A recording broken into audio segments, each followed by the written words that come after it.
This episode is rated M for mature audiences.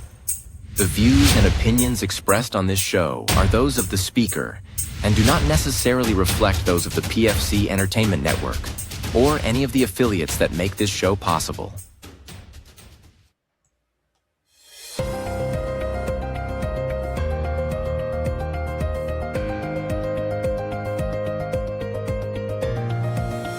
This is the Pure Fury Creations Entertainment Network.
And we welcome you to a brand new edition to the PFC Entertainment Network lineup. You are watching the Ringside Enquirer. I'm Jason Klaus. We certainly appreciate you tuning in here this week. And on this show, we are breaking down the current news, headlines, rumor, and innuendo in and around the world of professional wrestling. Kind of a compliment, if you will, to our regular show on ONTV, that being the Fatal 4-Way. So there is kind of a filler in between the every other week schedule of the Fatal 4-Way.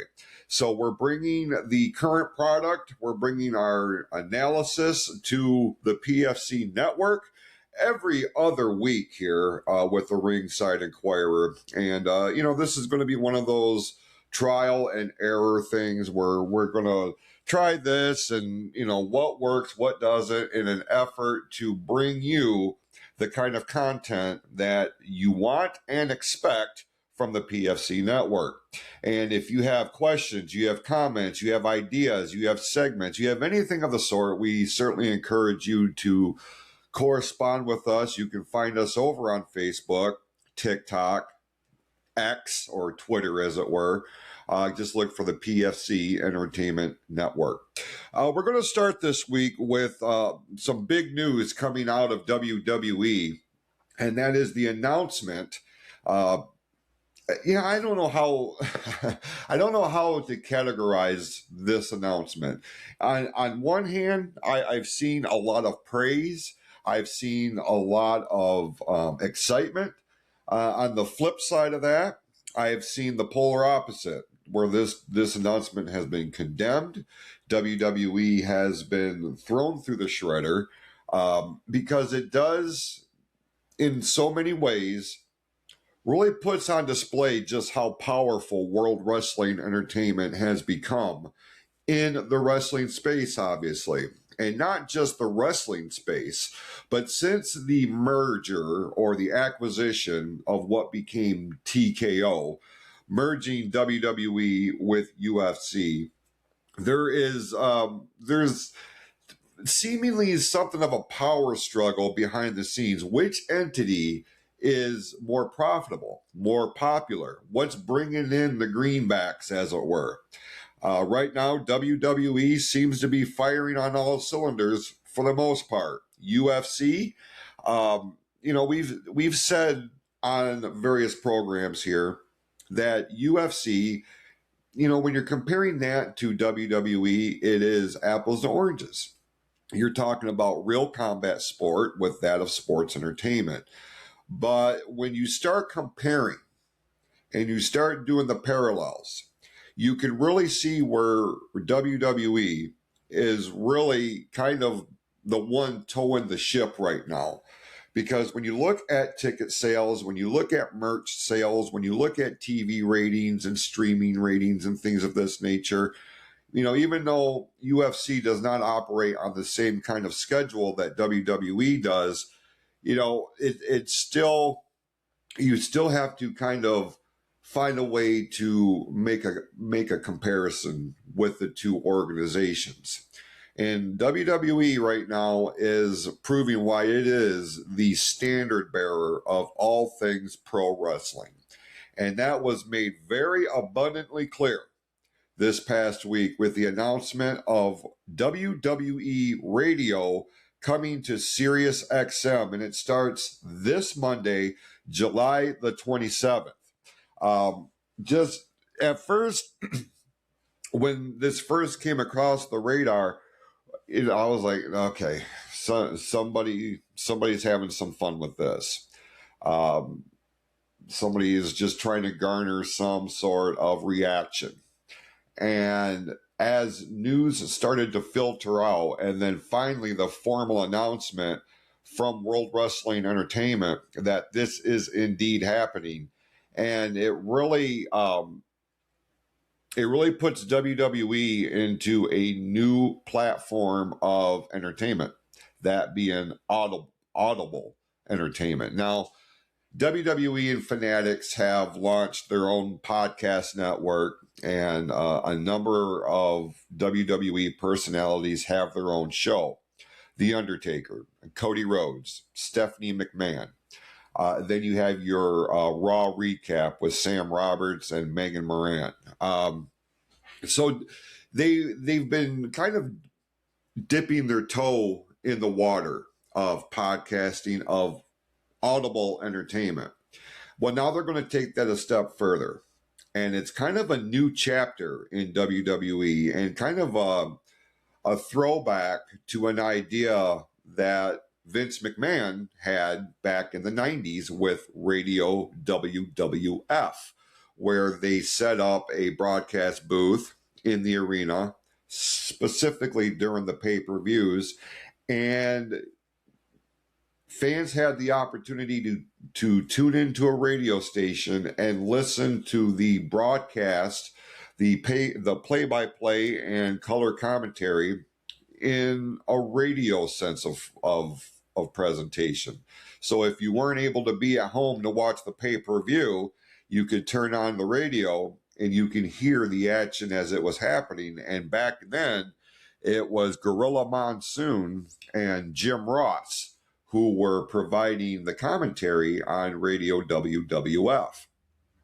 This was really, I don't want to say it was a failed experiment. I feel like it was ahead of its time, because, I mean, we're talking about the mid-90s. Podcasting wasn't even considered yet. And here we are, in 2026, podcasting is a dominant form of entertainment, of reporting, of putting your opinions out there. And it was just a matter of time before WWE or TKO decided to throw their hat in that proverbial ring. I mean, they've already dominated the television landscape long before TKO became a thing. Vince McMahon, say what you want about McMahon, whether you like him or whether or not, you cannot deny the fact that this man has done things that no one else will ever be able to do. And that is to market his once thought of niche product to become part of pop culture. It became a phenomenon. And while the wrestling business can be deemed as cyclical, the one thing that McMahon has been consistent in, or had been consistent in, is always looking ahead to the next big thing, whether it be the next big superstar that was going to headline WrestleMania, or from the business side of things, what can he do, what could he do to put his brand of professional wrestling or sports entertainment on a bigger scale, bigger platform. And he has done that time and time again. The guy has been a genius in the wrestling space. So now TKO is going to expand on that, and they did announce with the announcement of WWE Radio on Sirius XM. other subsequent news along this umbrella has really sent a firestorm through wrestling fans, specifically those fine folks in the IWC, the Internet Wrestling Community. You know the ones that will jump into different Facebook pages. Back in the day, it was chat rooms. Nowadays, they have full-blown Facebook pages and their Instagrams and TikToks and all this stuff where you have more avenue to express your opinion on the current product. Not just WWE, but all things pro wrestling, AEW, TNA, Ring of Honor, MLW, NWA. Like there's a number of organizations out, and I guess I should mention AAA, and because that's now under the WWE umbrella. New Japan, All Japan. I mean, you can go around the world. But what really sent people in a frenzy was the announcement that Busted Open Radio, the daily wrestling talk show that had been on SiriusXM hosted by Dave LaGreca, was going to become part of the WWE radio family. And we kind of, if you were paying attention to the content on Busted Open, you started, if you were really paying attention, and some of you do, because there is a contingent of wrestling fans who exercise tribalism. Like their favorite brand is the end all be all, and they will not even entertain another product. And if they do entertain it, it's to condemn it. It is to poke holes in everything that company is not doing right in their view. The bottom line is it does come down to dollars and cents. It does come to, because I mean, you look at WWE right now and the mat of the ring looks like a billboard. It looks like something that you would see at a prize fight, a boxing fight, a UFC event. And that's something that McMahon would never entertain because he felt like that the canvas should be clean. It gave the wrestlers a clean stage to perform on so that the focus was solely on them and not what was printed on the apron or on the canvas.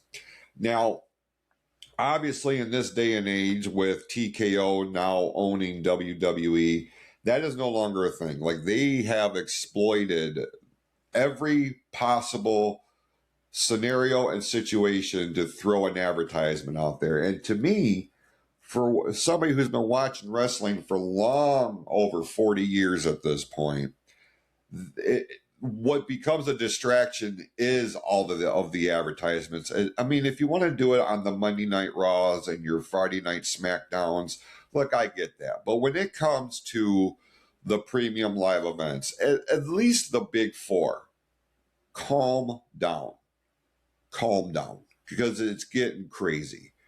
I don't want to be watching a WrestleMania main event and the digital billboards around the barricades surrounding the ring has Wingstop on it or Pepsi or something like that. That's the crap that gets distracting. I don't want to see that shit. But I understand this is a new day. This is a new era.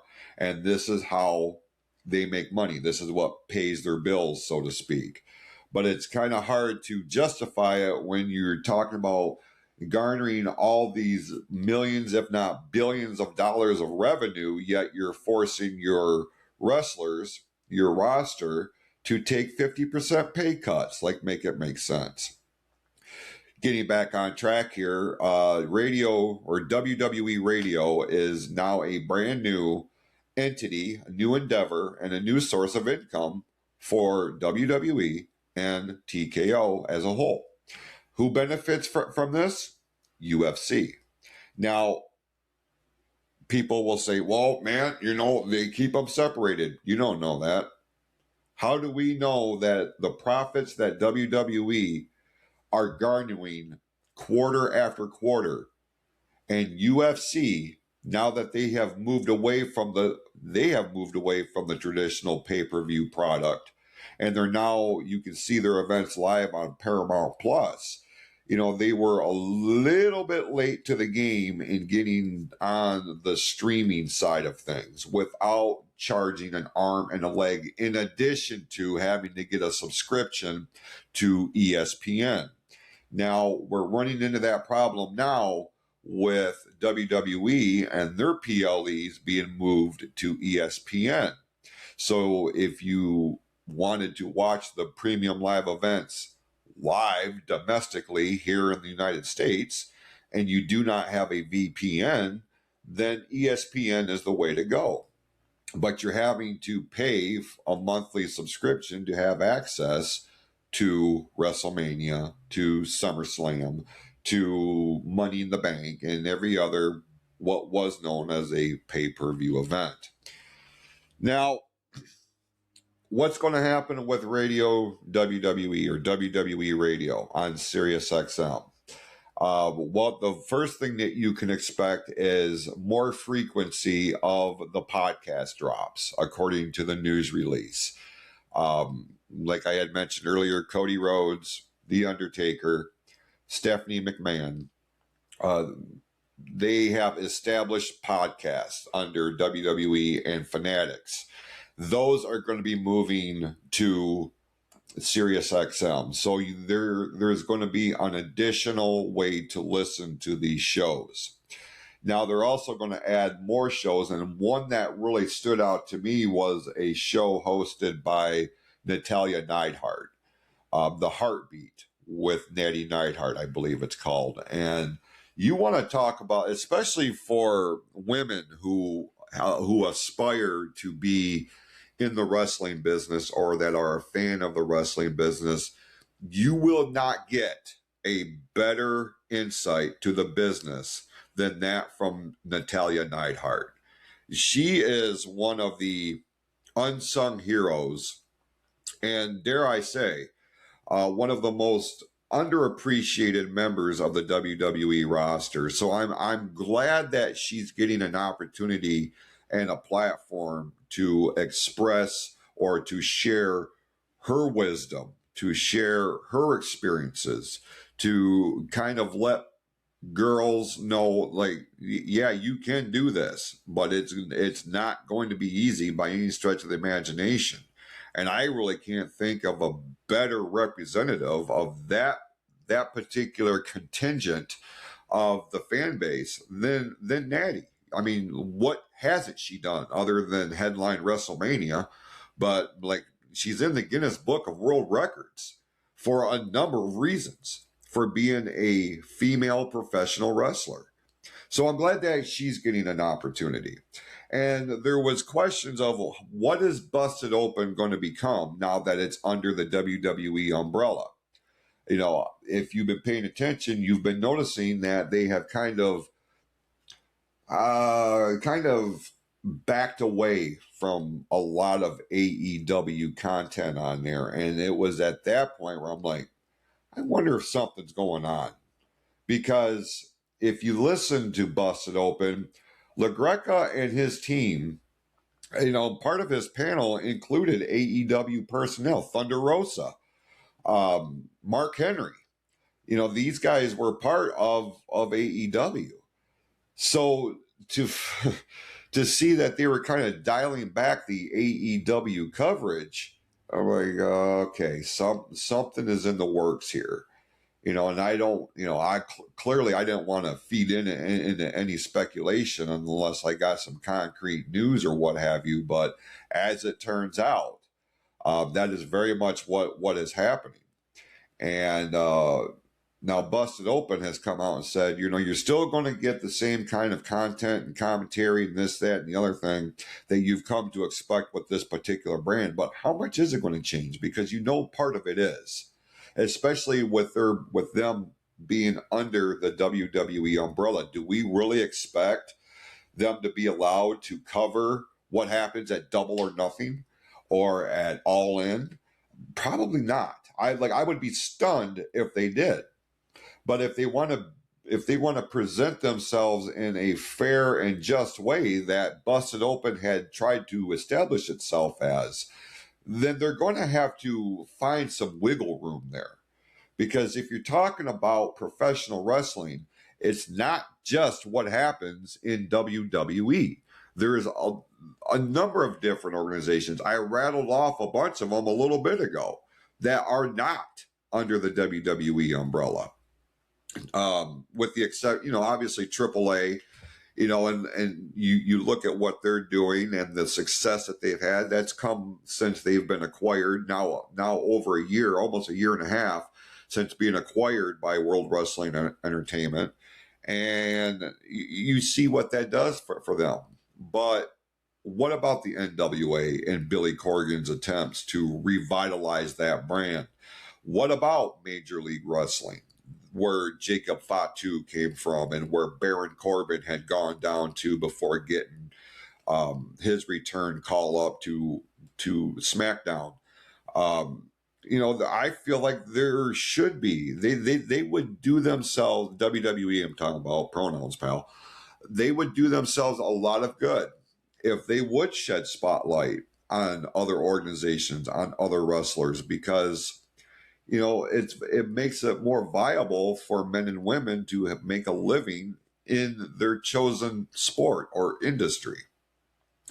So we're looking at this lineup, and what are you going to do with all of this airtime that you now have on SiriusXM? Because the podcasts are going to, they're going to occupy a specific amount of time, right?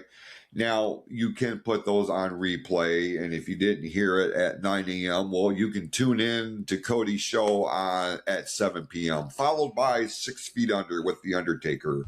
They could do replays and things of that nature, so that does eat up some time. But Busted Open, specifically, maintains it's still going to be a daily show. Dave LaGreca is still at the helm of this thing.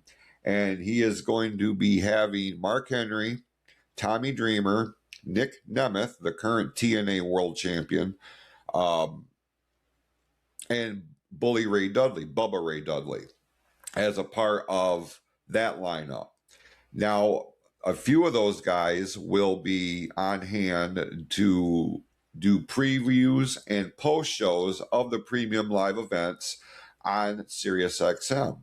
And that's where Tommy Dreamer comes into play, because there was some speculation as to what was going to happen with Tommy Dreamer since he left TNA. Now, TNA and WWE have a working relationship, and it sent shockwaves when it was announced and reported a number of weeks back that Dreamer had been relieved of his duties as head booker for Total Nonstop Action. And you're like, okay, well, what's going to happen with Tommy Dreamer? Now, Tommy Dreamer, say what you want. He's known for his time in ECW, the heart and soul of ECW. The dude has a lot of knowledge. The dude has a lot of insight. And it would have been a shame to just let him go. So I'm glad to see that, number one, he still has a job. Number two, he's still in a realm of entertainment that he can be beneficial and very insightful. So I'm very happy about that. Now, on the more WWE side of things, one of the things that they're going to do with this opportunity with SiriusXM is they're going to be doing audible broadcast of the PLEs, much like Radio WWF did in the mid-90s. Vic Joseph and Booker T have been pegged as the radio commentators, and this starts this weekend at SummerSlam. They're going to be set up in the booth at US Bank Stadium in Minneapolis, and they are going to provide radio commentary, much like if you're a baseball fan. When you watch baseball on TV, you see it. So the commentary is different, because you're able to see what's happening. Whereas if you listen to a radio broadcast of a baseball game, those announcers have a harder job of painting the picture to give the listeners an avenue of, or an idea of what's happening. What does the scene look like? So you can't rely on fans being able to see what's happening. You got to paint that picture for them. Vic Joseph, and I have maintained this, he is one of the best kept secrets in wrestling broadcasting. And it's almost a shame that he is, I don't want to say stuck in NXT, because he did have a cup of coffee on Monday Night Raw, and I felt like he did a great job.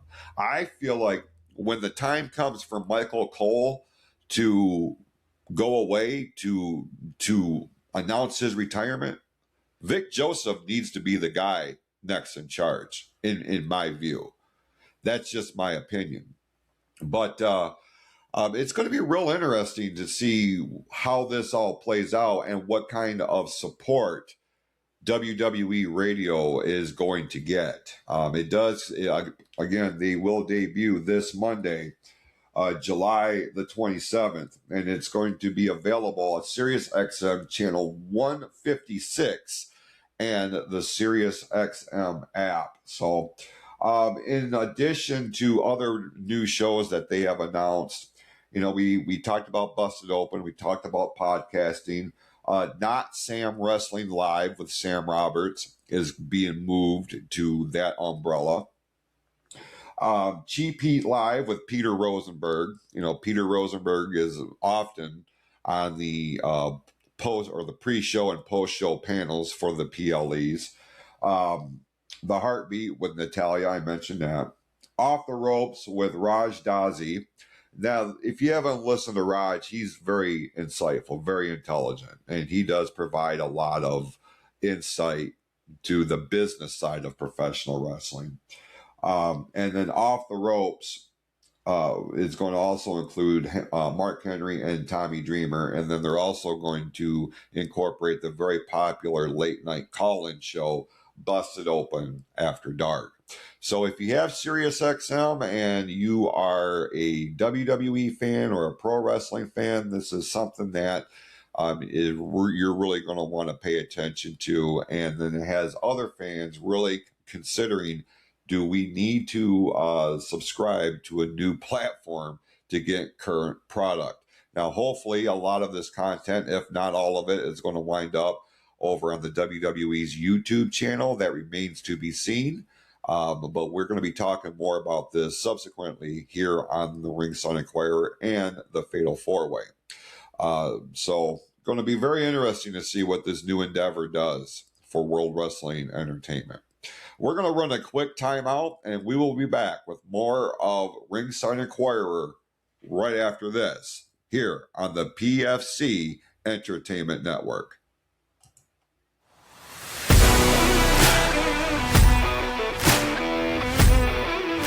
In the ring or behind the scenes, go beyond the headlines of professional wrestling's biggest stars and events. Every other week, tune in and be a part of the conversation as the Fatal 4-Way breaks it all down. Tune in to ONTV's Facebook page for the Fatal 4-Way, Michigan's only call and pro wrestling talk show. Tag into the action with the Fatal 4-Way exclusively on ONTV as a part of the PFC Entertainment Network.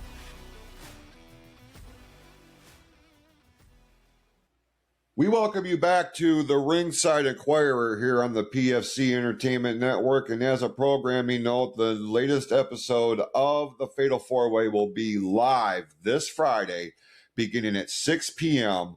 over on the airwaves of Orion Neighborhood Television. You can look for Orion ONTV on Facebook and YouTube, and it is our annual SummerSlam Preview Spectacular. This Friday, July the 31st, the eve of SummerSlam Saturday. So we're looking forward to that. Brian Balfe, Eric Scherer, Hollywood Q, Quadell Edwards, and myself will be doing a preview of all the matches that are scheduled for the biggest party of the summer, SummerSlam 2026, heading to US Bank Stadium in Minneapolis, Minnesota. And along those lines, it has really become a hot topic of conversation, the ticket sales leading into this weekend's big pay-per-view event, premium live event, excuse me. It takes me a minute to get to the whole PLE thing. But right now, it started off kind of slow, and as far as ticket sales are concerned, and it really had us wondering, man, do you really need to keep making these premium live events 2-night things? Like when they did it for WrestleMania, they did it out of necessity because of the pandemic. It was in 2020 that the announcement, and the first time ever, that WrestleMania was going to 2 nights. Well, that was an effort to provide some sort of new content, new entertainment during a time when the rest of the world was shut down and we couldn't do anything. We couldn't go anywhere. So let's split it up. And, to my dismay, they continued the 2-night WrestleMania. Now here we are 6 years later, and I've gotten used to it. I've gotten used to the concept of a 2-night WrestleMania. I don't love it, but I'm used to it, as long as it stayed with WrestleMania. But no. We're going to do that with SummerSlam now. So SummerSlam is now a 2-night event, and it's being held in massive football stadiums or baseball stadiums. And it's like, God dang, man. To me, it stretches it too thin.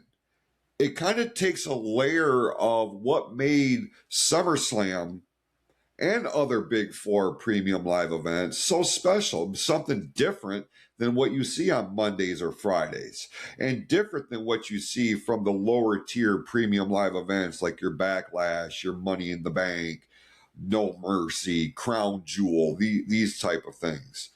I've always maintained, man, the Big Four need to be protected. And they've had a number of SummerSlams in the stadiums in Nashville, in Cleveland, here in Detroit, and now Minneapolis is going to be next. Now I'm going to be honest with you. When I think of summertime, for whatever reason, and this is no knock because I've got relatives that live there, but Minnesota is not what I would call a destination state for a summer vacation unless you are centered around the Mall of America. And now, again, not saying anything disparaging about the fine state of Minnesota, but at the same time, they tried SummerSlam in 1999 at what was called the Target Arena at that point, but I don't know, man. It just didn't feel like a SummerSlam to me. But they're going to try it again, 2 nights. And the ticket sales, as with anything in this day and age, is what brought a lot of conversation to the table. And up until this past week, it looked a little alarming. But if you did a little bit more research, instead of just jumping up on the soapbox because you saw a headline from a troll, call it what it is, you're going to sit there and start poking holes at what's going on with the ticket sales at SummerSlam. Now, as of this recording, Saturday night, the August 1st, night 1, 30,205 tickets have been sold for SummerSlam Saturday. 29,897 tickets are sold for night 2. Now, that's interesting to me because when I personally went out to Las Vegas last year for WrestleMania 41, we couldn't afford, my fiance and I, we couldn't afford to go to both nights of WrestleMania, so we had to pick one or the other. Well, obviously, the minute Cena kicked Cody Rhodes in the nuts at the Elimination Chamber and turned heel, I turned to Samantha and I'm like, we're going on Sunday. Because I knew Rhodes versus Cena on that level for the WWE Championship was closing out WrestleMania weekend. It was going to be the main event of WrestleMania Sunday. So when you compare the ticket sales, the individual ticket sales between WrestleMania Saturday and Sunday last year for 41, Sunday outsold Saturday. And that has been a continuing trend for these 2-night stadium shows. So it's a little bit of a surprise where you see that Saturday night has sold more tickets, individual tickets, than Sunday night. And you know why that is? I'll go ahead and tell you. The announcement of Oba Femi versus Brock Lesnar at Inside Hell in a Cell was going to close out night one. And that's the match people want to see. Now, I'm not suggesting for any stretch of the imagination to move Oba and Brock to Sunday night and have that close WrestleMania. The WWE Championship or the World Heavyweight Championship should be the match that closes out the entire weekend. From our understanding, the way things are now, Roman Reigns versus Seth Rollins for the World Heavyweight Championship will be the main event of SummerSlam Sunday.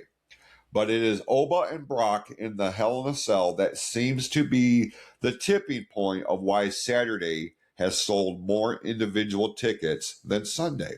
And I have to be honest with you, when the announcement was made last week during Saturday night's main event that if you use this promo code, you could get SummerSlam tickets for $25 just to get into the stadium, I looked at her and I'm like, it would be Saturday. Because I would want to see Oba and Brock in Hell in a Cell more than Roman and Seth for the World Heavyweight Championship. Now, hopefully, they're not going to completely bury the WWE Championship match between champion CM Punk and challenger Cody Rhodes. I anticipate that this match will probably open SummerSlam weekend. This will be the first match that we see on SummerSlam Saturday, and that first hour, both Saturday and Sunday, will be aired on ESPN. So I feel like that could be the match that opens the thing. We do not know. We do not have, formal confirmation as of yet. I anticipate on Raw and SmackDown this week, they will reveal the lineup, or if they want to do it like they did for WrestleMania, they're going to do an ESPN special for half an hour. They'll bring Joe Tessitore in and have him confirm what matches are going on what night. But it brings the question, does WWE really need to make the PLEs a 2-night event, especially the Big Four? Because what's next? Well, there's rumblings of the Royal Rumble going to 2 nights. That is a huge mistake. That is a huge mistake. And I'm going to tell you why, and I'm going to get heat for it. And I understand that. Because the Royal Rumble, now you have your 30-man Royal Rumble match and your 30-woman Royal Rumble match. And by and large, you're going to split those 2 matches between the two nights. And I'm going to be honest with you, unless they have a strong world title match on the card to supplement the night that the women's Royal Rumble match is going to happen, the general public is not going to buy individual tickets specifically to watch the women's Royal Rumble in comparison to the ticket sales for a Sunday night for the men's match. I'm sorry to say it. I'm not trying to be sexist. I'm being real here. Because as far as women's wrestling has come, and it has, some of the greatest athletes in the world right now are women professional wrestlers. But the fact of the matter is, if you split the Royal Rumble up, and you put the women's match on one night and the men's match on the other, and you sell individual tickets, it's not going to be close. Again, unless they have a real strong world championship match. And when I say strong, it's got to be something that people want to see, i.e. Roman Reigns versus Oba Femi. That's the first example that comes to mind because it's fresh, it's new, it's the 2 titans in world wrestling entertainment now. Now, again, I'm just speculating at this point, but I'm using this as an example. I'm just saying you got to be smart about this, man. You got to be smart about this. And I'm hoping that, if you want to keep WrestleMania to 2 nights, fine. But, man, don't do it with the Royal Rumble. Do not do it with the Survivor Series, even though the Survivor Series, they for the second year in a row this year, they're going to have that event in a baseball stadium. Last year it was in San Diego, home of the Padres, Petco Park. This year they're going to be at the home of the Houston Astros, where the 2020 Royal Rumble was held. So leave it alone, okay? You can only stretch the product so thin before it starts ripping at the seams. And you're going to wind up pissing off your fan base, more so than you already have with the ESPN deal, to the point to where people are legitimately suing TKO, WWE, and ESPN for false information and false advertisement. Like, that's how passionate wrestling fans are. It's going to get thrown out. It's not going to go anywhere, and I understand that. But the fact that they're even trying tells me a lot here. And it should tell TKO a lot. Now, before anybody starts, well, I mean, it's been a thing here. Oh my God, WWE ticket sales are tanking. They've only sold at this point 32,000 tickets and this, that, and the other thing. Folks, when I say do the research, this is the part that I mean. This is an example of what I mean. That building, U.S. Bank Stadium, home of the Minnesota Vikings, yes, it does hold up to 70, 75,000 people for a football game. They're not setting the stadium up for a football game. They're setting the stadium up for a pro wrestling premium live event. One end zone is going to be completely blocked off with the entrance, with the set. So you're taking out immediately, bare minimum, 20,000 seats. Okay? That's production. That's for the production. It's not because they can't sell the tickets. They could. And in fact, with these numbers here, they've opened up more seats because the original allotment for the 28,500, they've exceeded that. So that's why they do it this way, so that they sell out initially, and then everything else based on their analytics is just pure profit. For every 5,000 additional seats that they open up to the public and make an announcement of, that's straight profit, bro. Straight up. Because they've configured that building to a set number of seats to take into consideration the budget for doing the show. So when they sold those out, and they did, folks, whether you want to admit it or not, they did, to the point to where there's still enough of a demand that they keep opening up more and more blocks of tickets. And people are like, oh my God, well, if they were selling out, they wouldn't have dropped the price at $25 a piece. Think about what you're saying. Think about what you're saying. What better way to completely fill every available seat in there to make it more fan friendly? That's what we've all been bitching about for the last 2 years, that these ticket prices have just become out of this world. And they have. And I feel like somebody in TKO listened, because they started to see that it may not have been that big, strong influx right out of the gate for ticket sales.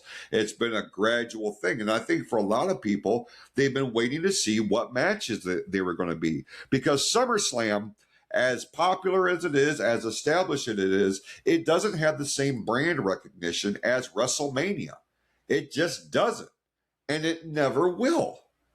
And so you got to think outside the box. You got to think of ways to get people into that stadium. Do I think they need to be booking football stadiums for SummerSlam? Maybe if it was one night only, I could justify it. But when you're doing it 2 nights, man, you got to get creative. And that's why we're seeing some must-see matches here. Brock versus Oba, inside Hell in a Cell. You ain't going to see a 5-minute one-sided slaughter like we saw at WrestleMania. Okay, even with the match of Nick Aldis wrestling in his first WWE match. Now, he's the general manager of SmackDown, but he's about to step in the ring with Gunther. A lot of people have been waiting for that match. A lot of people have been waiting for Nick Aldis to trade the suit in for a pair of boots. Because if you're not familiar with what Nick Aldis has done in the wrestling space, you need to educate yourself. Go look at what he did in TNA as Magnus. The dude was dominant. And he's a very good worker. He's going to surprise a lot of people. Penta, Chad Gable for the Intercontinental Championship. A lot of people riding that Chad Gable gravy train right now. And this is his hometown of Minneapolis. So there's a lot of matches here this year that really have, and that's why you've seen an influx of ticket sales in the last 10 days, 2 weeks. Cody Rhodes and CM Punk. We took a long way to get there, but that's what we're going to have for the undisputed WWE Championship. It's supply and demand, man. And that's why TKO, WWE, has been real smart about how they've distributed or made available the tickets for SummerSlam. But again, you're not going to be able to ride that lightning in a bottle every single time. So I would consider, look, if you want to do 2 nights, once we get past WrestleMania 43, which is in Riyadh, Saudi Arabia. I've got my own personal opinions on that. I'm sure there'll be a future episode where I'll dive into that. I don't know. It just feel like the premium live events should stay to 1 night. It makes it more special, makes it more grand, more of a grand spectacle, and that's what adds to the lore, to the prestige of these big 4 premium live events. We're going to run one more time out, and we'll be back with the last segment of this week's edition of the Ringside Enquirer. We will be back right after this.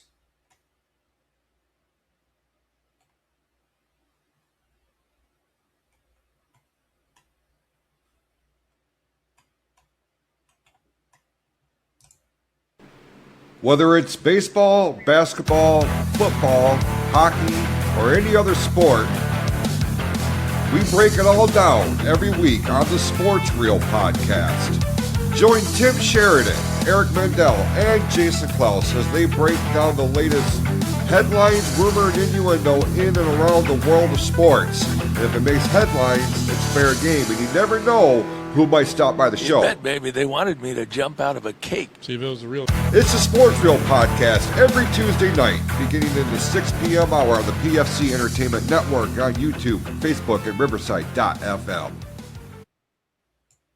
There's a toy store that's truly out of this world if you're looking for unique gift ideas.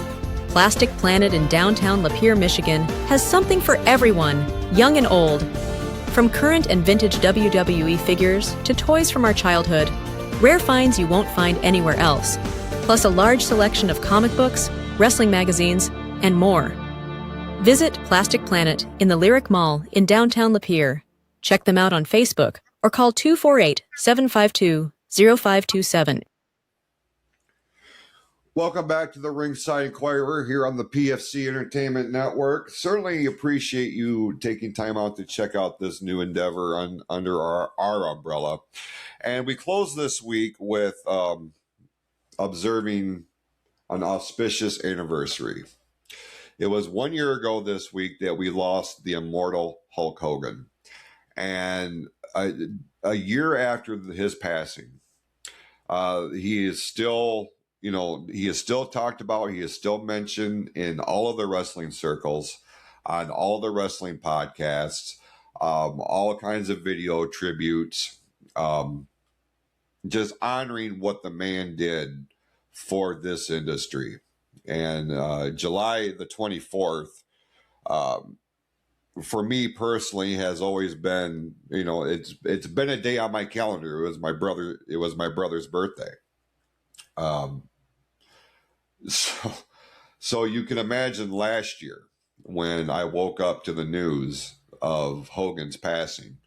I mean, it really rattled me, and it's the hardest I've ever been hit by a celebrity death or an athlete's death, just because of what the guy meant to me personally. And people have an opinion one way or the other on Hulk Hogan or Terry Bollea, the man behind the persona. But, as much as there's a lot of things that he said and did in his lifetime where I'm like, damn, bro, did you have to? You know what I mean? But I'm able to push that to the side a little bit. I'm not dismissing it, but that's not what I'm focusing on, because it did alter my, fundamental feelings for Terry Bollea when all that crap was going on. But Hulk Hogan, the character, say what you want. Those of you who are in the wrestling business as a performer, as a promoter, those of you who watch the wrestling business as a fan, none of this would be a thing without Hulk Hogan.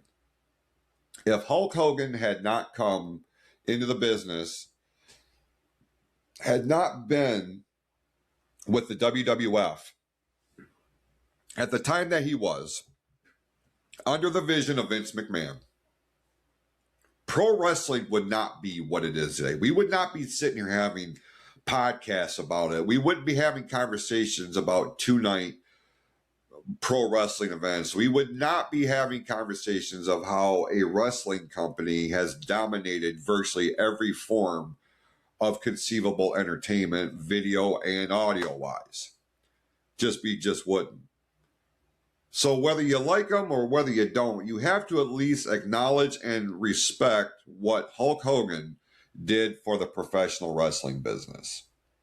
And a year after his passing, he is still just as popular.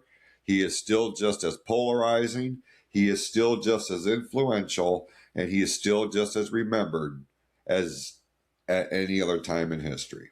So we wanted to take a moment and acknowledge this auspicious anniversary of sorts, and just acknowledge what the Hulkster did for an entire industry and thousands of people who have been in it and the millions who watch it. With that, we appreciate everybody tuning in here this week. And again, the Fatal 4-Way will be live this Friday beginning at 6 p.m. Look for Orion ONTV on Facebook and YouTube.